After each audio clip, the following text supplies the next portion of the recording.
오늘은 적군과 싸우려 할 때에 이런 제목으로 말씀을 드리겠습니다. 신명기는 모세의 고별 설교입니다. 광야 생활 40년 차에 이르렀을 때 모세는 이제 가나안을 들어가지 못하고 광야에서 죽게 될 것입니다. 그는 제2세대 이스라엘 백성들이 가나안에 들어가서 가나안을 정복하고 적과 꿀이 흐르는 땅에 안전하게 거하게 될 것을 기대하고 그들에게 당부의 메시지를 전합니다. 이스라엘 백성들은 38년 전 실패의 경험이 있었습니다. 민수기 13장과 14장을 여러분 기억하실 것입니다. 이스라엘 백성들이 광야에 들어간 지 얼마 되지 않았을 때 하나님의 말씀을 따라 12명의 정탐꾼을 가나안 땅에 미리 보냅니다. 각 지파에서 한 명씩 12명을 정탐꾼으로 보내서 40일 동안 가나안 땅을 조사한 후에 다시 이스라엘 백성들에게 와서 보고를 하게 되지요. 그런데 안타깝게도 10명의 보고자들은 부정적인 보고를 합니다. 그 보고의 내용이 이렇습니다. 가나안의 거주민들은 강하고 성읍도 견고하고 힘이 큽니다. 백성들은 키가 컸고 심지어 아낙 자손 거인들을 우리가 보았는데 우리들은 그들과 비교해 보면 스스로 보기에도 메뚜기와 같았습니다. 그 얘기를 들은 이스라엘 백성들은 앞이 캄캄해졌습니다. 야, 우리가 드디어 애굽에서 나와서 광야에 들어왔는데 이제 얼마 있지 않으면 가나안 땅에 들어가겠구나. 지금은 우리가 떠돌이 생활을 하고 있지만 얼마 있지 않으면 땅을 차지하고 정착해서 농사도 짓고 가축도 키우고 행복하게 살 것이다 라고 기대를 했지만 12명의 정탐꾼들 가운데 10명의 보고자들이 그 땅을 우리가 차지할 수 없습니다. 그 땅은 너무나 무시무시한 사람들로 가득 차 있습니다. 이 말을 듣고 백성들은 그만 두려움에 사로잡히고 맙니다. 밤새도록 통곡하죠. 모세와 아론을 원망했을 뿐만 아니라 그들이 하나님의 뜻을 어기고 반역을 행하는데 뭐라고 하냐면 우리가 애굽으로 돌아가자. 이스라엘 백성들을 구원하기 위하여 애굽에서 하나님이 해방시켜 주셨는데 다시 애굽으로 돌아가자 하면서 불신앙의 모습을 보이고 말았습니다. 결국 그들은 가나안으로 가지 못했고 40년 동안 광야를 벗어나지 못했습니다. 왜 그랬을까요? 그들은 두려움에 사로잡혔기 때문입니다. 두려움에 빠지면 할 수 있다는 자신감도 사라지고 할 수 있는 잠재력도 발휘하지 못하고 심지어 하나님을 향한 불신앙의 태도와 행동을 하게 된다는 것입니다. 40년이 지나서 모세는 다시 한번 과거를 돌아보면서 지금 이 시점에 제2세대 이스라엘 백성들에게 가장 필요한 게 무엇일까? 그것은 바로 두려워하지 않는 것이었습니다. 그래서 오늘 1절에 뭐라고 말하느냐 하면 따라서 합시다. 두려워하지 말라. 왜 모세가 이스라엘 백성들에게 두려워하지 말라고 했을까요? 오늘 성경은 분명하게 우리에게 보여줍니다. 하나님이 이스라엘 백성들과 함께 하시기 때문입니다. 오늘 우리도 마찬가지입니다. 우리 앞에 많은 문제들이 있고 그 문제들로 인하여 우리 마음에 두려움이 찾아올 때가 있는데 이때 우리가 기억해야 됩니다. 따라서 합시다. 하나님은 우리와 함께 하십니다. 믿음을 가진다는 것은 하나님이 우리와 함께 하신다는 것을 믿는 것이요. 하나님이 우리와 함께 하신다는 것을 믿는 사람은 두려움이 사라지게 됩니다. 여러분, 우리가 어떤 일에 부딪힐 때 두려움이 생깁니다. 내가 할 수 있을까? 못할 것 같은데, 안 될 것 같은데, 불가능한데 이런 생각이 우리 마음속을 지배하면 두려움이 생기죠. 두려움이 생기면 어떻습니까? 낙심하게 됩니다. 좌절하게 됩니다. 그런데 믿음의 사람들은 그때 어떤 생각을 하느냐? 그래, 내 힘으로 할 수 없는 문제가 내게 닥쳐왔지만 하나님이 나와 함께 하셔. 하나님이 항상 나와 함께 하셔. 이 생각이 나로 하여금 두려움을 몰아내고 믿음을 갖게 한다는 것입니다. 저는 여러분들이 이 믿음을 가질 수 있기를 주님의 이름으로 축원합니다. 하나님은 어떤 분이십니까? 오늘 본문에 분명하게 말합니다. 애굽 땅에서 이스라엘을 인도해 내신 분이라고. 애굽은 어떤 땅입니까? 당시 세상에서 가장 강한 민족이었습니다. 그 민족의 지배를 430년이나 받았습니다. 이스라엘 자신의 힘으로는 도저히 벗어날 수 없었습니다. 하지만 하나님께서 그들과 함께 하셔서 그들을 그 강한 애굽에서 건져내 주셨습니다. 이스라엘 민족 스스로의 힘으로는 애굽에서 벗어날 수 없었지만 하나님이 함께 하시고 그들을 인도하셨기 때문에 그들은 거뜬히 애굽을 탈출해서 자유를 얻게 된 것입니다. 그 하나님이 이스라엘 백성들과 함께 하시기 때문에 결코 두려워할 필요가 없다는 것입니다. 따라서 합시다. 하나님이 함께 하시기 때문에 두려워할 필요가 없다. 예수님의 제자들은 예수님이 붙잡혔을 때 모두 도망갔습니다. 왜 도망갔을까요? 두려워했기 때문입니다. 두려움이 그들의 마음을 사로잡아서 반사적으로 도망갔어요. 예수님 붙잡히자 곧바로 도망갔습니다. 그들이 예수님과 함께 있을 때 어떻게 말했습니까? 주님과 함께 죽을지언정 절대로 주님을 버리지 않겠습니다. 이렇게 큰 소리 쳤거든요. 앞다투어서. 그런데 막상 예수님이 붙잡히니까 다 도망가 버렸어요. 두려움은요, 이렇게 인간을 매우 나약하게 만듭니다. 그들은 예수님이 십자가에 못 박혀 죽으셨을 때도 숨어 있었고, 심지어 부활하셨을 때도 그들은 숨어 있었습니다. 왜? 여전히 두려움이 그들을 지배하고 있었기 때문입니다. 우리도 예수님처럼 붙잡히면 어떡하지? 우리도 예수님처럼 십자가에 못 박혀 죽으면 어떡하지? 그 두려움이 그들을 꼼짝 못하게 만들었고 숨어 있게 만들었습니다. 하지만 예수님은 부활하셨습니다. 부활하셔서 제자들에게 나타나셨습니다. 여러분 따라서 하시기 바랍니다. 부활의 주님이 우리와 함께 하십니다. 실패한 제자들, 두려움 가운데 있는 제자들에게 찾아오셔서 예수님 뭐라고 말씀하셨습니까? 누가복음 24장 38절에 이런 말씀이 있어요. 어찌하여 두려워하며 어찌하여 마음에 의심하느냐. 두려움에 사로잡혔던 제자들에게 친히 찾아가셔서 두려워하지 말라고 하십니다. 오늘날 우리도 마찬가지입니다. 때로는 우리 앞에 큰 문제로 인하여 두려움에 사로잡힐 때가 있습니다. 이때 부활하신 주님이 우리에게 찾아오셔서 우리에게 말씀하십니다. 두려워하지 말라. 저는 여러분들이 부활하신 주님의 음성을 들을 수 있기를 바랍니다. 예수님이 요한복음 16장 33절에서도 이렇게 얘기했거든요.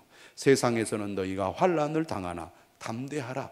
내가 세상을 이기었노라. 주님의 말씀을 듣고 우리가 믿음을 가져야 됩니다. 마태복음 10장 28절 이하에서도 예수님께서 반복해서 두려워하지 말라고 하십니다. 몸은 죽여도 영혼은 능히 죽이지 못하는 자들을 두려워하지 말고 오직 몸과 영혼을 능히 지옥에 멸하실 수 있는 이를 두려워하라. 참새 2마리가 한 아사리온에 팔리지 않느냐? 그러나 너희 아버지께서 허락하지 아니하시면 그 하나도 땅에 떨어지지 아니하리라. 너희에게는 머리털까지 다 세신 바 되었나니. 따라서 합시다. 두려워하지 말라. 너희는 많은 참새보다 귀하니라. 할렐루야. 네. 두려워하지 말아야 합니다. 두려워하지 말라는 주님의 음성을 여러분 들으셔야 합니다. 바울도요, 감옥에 갇혔을 때 두려워하지 않고 하나님을 찬양했습니다. 그러자 옥문이 열리는 기적을 체험했습니다. 그러므로 우리가 믿음을 가지면 두려움을 몰아낼 수 있고 두려움을 몰아내면 승리자가 될 수 있는 것입니다. 오늘 예수님께서는 마태복음 28장 20절에서 제자들에게 뭐라고 말씀했습니까? 내가 세상 끝날까지 너희와 항상 함께 있으리라.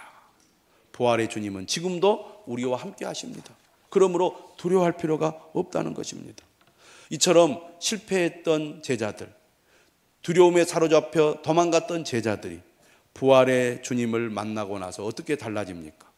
함께 모여 기도합니다. 부활의 주님이 성령으로 그들과 함께 하시죠. 그들이 하나 되어 제자의 사명을 감당합니다. 두려워하지 않고 적들과 맞서 싸우면서 복음을 전하고 교회를 세웁니다. 그들은 주님이 항상 함께 하신다는 약속의 말씀을 믿었기 때문입니다. 이처럼 믿음은 두려움을 몰아내는 것입니다. 가나안에 들어가서 적군과 싸워야 할 이스라엘 백성들에게 무엇보다도 필요한 것, 바로 두려워하지 않는 것이었습니다. 여러분, 두려움 가운데 있습니까? 어떤 문제로 인하여 두려움이 여러분을 괴롭게 합니까? 믿음을 가지시기 바랍니다. 하나님이 우리와 함께 하십니다.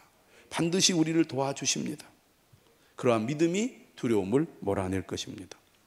우리 앞에 놓여 있는 현실은 우리가 감당하기 어려운 큰 문제인 경우가 많습니다.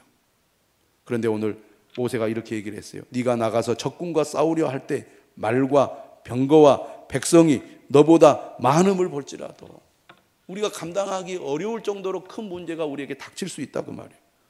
어떻게 해야 된다고 말합니까? 두려워하지 말아라. 왜? 하나님이 우리와 함께 하시기 때문입니다. 하나님은 어떤 분이십니까? 세상에 그 무엇보다 크신 분이에요. 이 세상을 창조하십니다. 이 세상을 다스리시는 분입니다. 그가 우리를 사랑하셔서 예수 그리스도를 보내셨습니다. 예수 그리스도를 죽음에서 일으켜 부활하게 하신 분입니다. 생명의 주인이십니다. 그분이 우리와 함께 하셔서 생명의 능력을 주실 것입니다. 그러므로 생명의 주인이신 하나님, 우리를 사랑하셔서 예수의 피로 우리를 구원해 주신 하나님을 우리는 굳게 믿고 두려워하지 말아야 할 것입니다. 그러면 우리가 실제 삶 속에서 두려워하지 않는 믿음을 계속 가지려면 어떻게 합니까? 오늘 본문 2절을 보시기 바랍니다. 2절에 이렇게 말합니다. 너희가 싸울 곳에 가까이 가면 제사장은 백성에게 나아가서 고하여 그들에게 말하여 이르기를 이스라엘아 들으라. 너희가 오늘 너희의 대적과 싸우려고 나아왔으니 마음에 겁내지 말며 두려워하지 말며 떨지 말며 그들로 말미암아 놀라지 말라. 너희 하나님 여호와는 너희와 함께 행하시며 너희를 위하여 너희 적군과 싸우시고 구원하실 것이라 할 것이며. 무슨 얘기입니까? 전쟁에 나갈 때마다 제사장이 전하는 하나님의 말씀을 들으라는 것입니다. 여러분, 우리는 문제에 부딪히면 두려움을 갖게 됩니다. 하나님 의지하는 믿음으로 두려움을 몰아내고 문제를 해결하게 됩니다. 하나님 감사합니다. 나와 함께 하시고 나를 도우셔서 이 문제, 이 어려움을 이기게 하시니 감사합니다 라고 우리가 믿음의 고백을 하게 됩니다. 시간이 지나갑니다. 또 문제가 닥칩니다. 그러면 어떤 생각이 듭니까? 또 두려움이 생기는 거예요. 문제가 생길 때마다 우리는 두려움을 갖게 됩니다. 왜? 나보다, 내 능력보다 내 앞에 있는 문제가 더 크게 보이기 때문입니다. 그렇기 때문에 그때마다 우리가 하나님의 말씀을 들어야 한다는 거죠. 이스라엘 백성들이 전쟁에 나가서 승리했어도 또 전쟁이 일어나면 또 두려워하게 마련입니다. 그때마다 제사장이 전하는 하나님의 말씀을 들어야 한다는 것입니다. 오늘 우리도 마찬가지입니다. 계속해서 두려워하지 말라는 하나님의 말씀을 들어야 합니다. 교회를 통하여, 예배를 통하여, 목회자를 통하여 주시는 하나님의 말씀을 들을 때 우리는 두려움을 이기고 믿음으로 나아갈 수 있게 되는 것입니다. 교회를 다니는데 믿음 없이 다니는 경우가 많아요. 봉사도 열심히 하고 인간관계도 열심히 하는데 믿음 없이 다닐 때가 많습니다. 여러분, 우리가 믿음이 생기고 믿음이 강해지려면 반드시 말씀을 들어야 합니다. 로마서 10장은 뭐라고 말합니까? 믿음은 들음에서 나며. 말씀을 들을 때 믿음이 생깁니다. 말씀을 계속해서 들을 때 믿음이 우리 안에 확고히 자리 잡게 되는 것입니다. 그러므로 우리가 하나님의 말씀을 간절한 마음으로 들어야 합니다. 말씀을 사모해야 됩니다.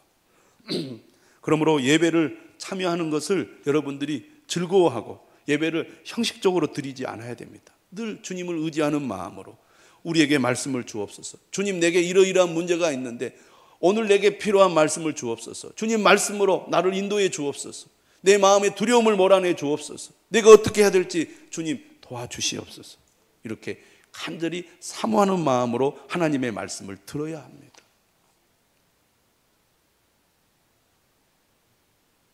우리가 믿음을 촉구하는 말씀을 들을 때 두려움을 몰아낼 수 있습니다. 믿음이야말로 세상에서 승리하는 비결이기 때문입니다. 요한일서 5장 4절을 우리가 잘 압니다. 세상을 이기는 승리는 이것이니 우리의 믿음이니라. 두려움을 물리치고 믿음을 가질 때 세상을 이길 수 있게 되는 것입니다. 오늘 4절은 이렇게 얘기해요. 4절 말씀을 한번 보시기 바랍니다. 뭐라고 얘기하느냐? 너희 하나님 여호와는 너희와 함께 행하시며, 항상 우리와 함께 하신다는 거예요. 그리고 그 다음이 중요합니다. 너희를 위하여 너희 적군과 싸우시고 구원하실 것이라. 이스라엘의 전쟁은 본질적으로 어떤 전쟁이냐? 따라서 합시다. 이스라엘의 전쟁은 여호와의 전쟁이다. 이런 표현을 합니다. 전쟁은 여호와께 속한 것이다. 이 말은 무슨 말이냐면 이스라엘이 전쟁에 임할 때 자신의 힘으로 전쟁에 임하는 게 아니라 하나님이 앞장서서 이스라엘을 위하여, 이스라엘을 대신하여 싸우실 거라는 것입니다. 여러분, 우리 앞에 많은 문제들 우리는 스스로의 힘으로 해결하려고 할 때가 많습니다. 그러다 보니까 버거워요. 그러다 보니까 실패할 때가 많습니다. 내 삶의 문제가 내가 감당하기에 너무나 크기 때문에 그렇습니다. 그런데 성경은 우리에게 뭐라고 가르칩니까? 하나님이 우리를 위하여 싸우신다는 것입니다. 하나님이 우리를 위하여 싸우시면 우리가 이길 수 있다는 것입니다. 내 힘으로 이길 수 없는 싸움을 하나님이 우리를 대신하여 싸우면 이길 수 있다는 것입니다. 여러분, 여러분의 힘으로 여러분의 문제를 해결하고 여러분의 삶의 문제와 싸우려고 하지 말고 하나님께서 여러분을 위해 싸우실 수 있도록 하나님께 맡기시기를 바랍니다. 어떻게 해야 될까요? 출애굽기 17장에 보면 이스라엘 백성들이 르비딤이라는 광야에서 아말렉 족속과 싸우는 이야기가 나옵니다. 이때 전쟁을 진두지휘한 사람은 여호수아였습니다. 그러면 이스라엘의 지도자 모세는 어떻게 했습니까? 산에 올라가서 기도를 했습니다. 두 팔을 들고 간절하게 기도할 때 이스라엘 군이 이기게 됩니다. 그런데 팔이 무거워서 내려오니까 이스라엘이 지게 돼요. 이때 아론과 훌이 모세의 팔을 한쪽에서 붙잡아서 올립니다. 그래서 해가 지도록 모세의 팔이 내려오지 않았습니다. 다시 말하면 아론과 훌이 도와서 모세가 전쟁이 끝날 때까지 기도를 했더니 하나님께서 이스라엘로 하여금 아말렉과의 전투에서 승리를 거두게 하셨다는 것입니다. 여러분, 하나님이 우리를 위해 싸우시면 우리는 반드시 이기게 됩니다. 어떻게 우리가 하나님이 싸우시도록 맡길 수 있습니까? 바로 기도입니다. 기도한다는 것은 내 삶의 문제를 하나님께 맡기는 것이고 하나님께 맡길 때 하나님이 우리를 위해 싸우신다는 것이죠. 여러분, 아까 영상을 보셨잖아요. 도저히 내 힘으로 할 수 없는 문제들도 간절한 마음으로 주님께 기도하면, 끈질기게 포기하지 않고 기도하면 하나님은 우리의 기도를 들으시고 우리를 위해 싸우십니다. 그러므로 내가 감당할 수 없는 문제에 부딪혀서 두려움에 사로잡히지 말고 하나님이 우리와 함께 하신다는 사실을 믿고 또 하나님이 우리를 위해 싸우실 것을 믿고 믿음으로 기도할 수 있기를 주님의 이름으로 축원합니다. 이스라엘 백성들이 가나안 땅에 들어가서 첫 번째 전투를 벌이게 되는데 그 전투가 우리가 잘 아는 여리고 전투입니다. 하나님께서 이렇게 명령하셨어요. 너희들 입 다물고 하루에 한 바퀴씩 여리고 성을 돌아라. 여리고 성은 고고학자들이 조사를 해보니까 아주 견고하고 강한 성이었습니다. 쉽게 무너뜨릴 수 없는 성이었어요. 역사가 아주 오래된 성입니다. 그런데 하나님께서 뭐라고 명령하시냐면 하루에 한 바퀴씩 6일 동안 여리고성을 돌라고 명령을 하십니다. 침묵하면서 말하지 말라는 거죠. 그리고 7일째는 7바퀴를 돌라고 말합니다. 역시 말하지 말라는 거죠. 만약 말을 하라고 허용했더라면 아마 돌면서 불평을 했을 겁니다. 이런다고 성이 무너지겠느냐고. 하나님 이상한 분이라고. 모세는 더 이상하다고. 말도 안 되는 하나님의 말씀을 따른다고. 입을 열지 못하게 하셨어요. 그리고 하나님께서는 7일째 7바퀴를 다 돈 다음에 제사장으로 하여금 나팔을 불게 했고, 제사장이 나팔을 불면 백성들은 큰 소리로 함성을 질러야 한다, 이렇게 말씀하셨습니다. 그러면 성이 무너질 것이다. 하나님의 말씀은 때로는 이해가 잘 안 될 때가 많아요. 납득이 안 돼. 논리적으로 맞지 않을 때가 많습니다. 그런데요, 하나님의 말씀에 순종했더니 성이 무너졌고 결국 여리고 전투에서 큰 승리를 거두게 됩니다. 여러분, 하나님은 우리에게 말씀하십니다. 늘 말씀을 들어야 한다고. 간절한 마음으로 말씀을 사모해야 한다고. 하나님이 우리를 위해 싸우실 수 있도록 기도로 하나님께 맡겨야 한다고. 그러나 여러분, 하나님의 말씀을 듣고도 우리가 순종하지 않는다면 하나님의 역사는 이루어지지 않습니다. 사랑하는 여러분, 하나님이 우리와 함께 하심을 믿으시기를 바랍니다. 하나님이 친히 우리를 위해 싸우실 것을 믿으시기를 바랍니다. 두려움이 사라지게 될 것입니다. 오늘 5절 이하의 말씀은 다른 분위기의 이야기입니다. 이스라엘 백성들이 전쟁에 나간다는 것은 한 팀이 되어서 적과 싸우는 것을 의미합니다. 여러분, 우리가 영적 싸움을 하는 삶이라는 개인적으로 영적인 싸움을 할 때도 있지만, 우리가 교회 공동체 안에서 성도들이 연합하여 영적인 싸움을 하는 것이라고 볼 수 있습니다. 함께 예배하고 함께 기도하고 함께 격려하면서 영적인 싸움을 하는 거예요. 그럴 때 우리는 더욱 잘 싸울 수가 있습니다. 이때 중요한 게 뭐냐? 오늘 5절 이하는 두 가지를 얘기하는데요. 첫째는 무엇보다도 전쟁에 참여하는 군대에게 필요한 것은 강력한 믿음이라는 것입니다. 그래서 오늘 네 종류의 사람들은 징집에서 면제를 시켜라 그랬어요. 왜? 마음이 나뉘어져 있는 사람이 전쟁에 참여해가지고 아이고 나는 집에 가야 되는데, 아내하고 결혼해야 되는데, 과일나무를 심었는데 한 번도 따먹지 못했는데 계속 불평하면서 마음이 나누어져 있으면 전쟁을 할 수 있겠습니까? 아이고 나는 불안하고 두려워서 싸울 수가 없어요. 그런 말을 하면 옆에 있는 사람들도 전념이 될 것입니다. 수가 많다고 전쟁에서 이기는 게 아니라 이길 수 있다는 확신을 가지고 투철한 믿음으로 전쟁에 임하는 군인들이 필요했거든요.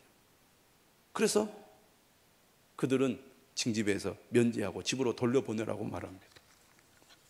여러분, 사사기에 보면은 기드온의 300용사 이야기가 나옵니다. 전쟁을 하기 위하여, 미디안과 전쟁을 하기 위하여 군인을 모집했을 때 32,000명이 모였습니다. 하나님 많다고 그랬어요. 그래서 결국 몇 명만 남았습니까? 300명만 남았습니다. 하나님을 절대 신뢰하는 300명의 용사가 미디안과 싸워서 큰 승리를 거두었습니다. 무엇보다도 교회 공동체는 투철한 믿음을 가진 사람들이 하나 되어서 영적인 싸움에 임해야 됩니다. 모두가 다 주님을 위해서 충성하고 헌신하는 것이 아닙니다. 투철한 믿음을 가진 사람들이 주님을 위해서 충성하고 헌신하는 것입니다. 저는 여러분들이 오직 하나님께만 집중하고 영적인 싸움에 임하는 투철한 믿음의 용사가 될 수 있기를 바랍니다. 그런 사람을 통해 주님은 일하십니다. 자, 두 번째, 이 징집 면제자가 우리에게 가르쳐주는 교훈은 뭡니까? 교회 안에는 이처럼 약한 사람들이 있다는 거예요. 이런 사람들을 배려해야 된다는 것입니다. 다 믿음의 사람들이 있는 게 아니에요. 믿음이 약한 사람, 여러 가지 문제 가운데 힘들어하는 사람들이 있습니다. 그런 사람들을 배려해야 된다는 거죠. 그래서 집을 짓고 아직 준공식을 안 한 사람은 집으로 돌아가서 1년 정도는 새 집에 살도록 배려하라는 거예요.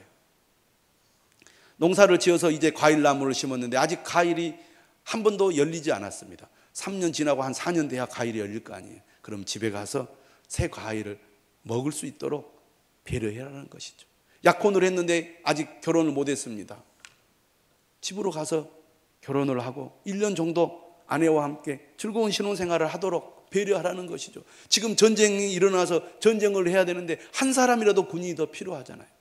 그럼에도 불구하고 이러한 사람들, 그리고 마음이 허약하여 두려움 가운데 있는 사람을 배려해서 집으로 보내라는 거죠. 교회는 강력한 믿음을 가지고 영적 전쟁에 임하는 군인들도 필요하지만 믿음이 약한 성도들을 돌보고 배려하는 그런 관심과 사랑도 필요하다는 것입니다. 이 사람들이 때가 되면 다시 강한 용사가 되어 돌아올 것입니다. 그러므로 여러분, 왜 너는 믿음이 없느냐? 왜 너는 열심히 하지 않느냐? 그렇게 우리가 함부로 말하지 않아야 됩니다. 연약한 사람들을 우리가 배려하고 그들을 돕고 그들을 보살펴서 그들이 믿음으로 설 수 있도록 돕는 역할을 해야 될 줄로 믿습니다. 그럴 때 그들의 마음의 두려움이 사라질 때가 올 것입니다. 그들이 함께 할 때가 올 것입니다. 이게 교회 공동체입니다. 사랑하는 여러분, 우리가 살아가다 보면 내 앞에 큰 문제로 인하여 두려움에 사로잡힐 때가 있습니다. 기억하십시오. 하나님이 우리와 함께 하십니다.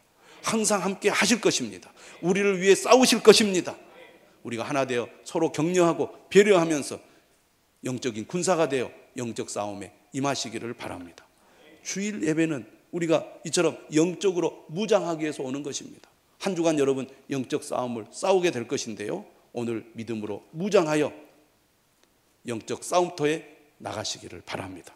반드시 하나님이 여러분과 함께 하실 것을 믿으시기를 바랍니다.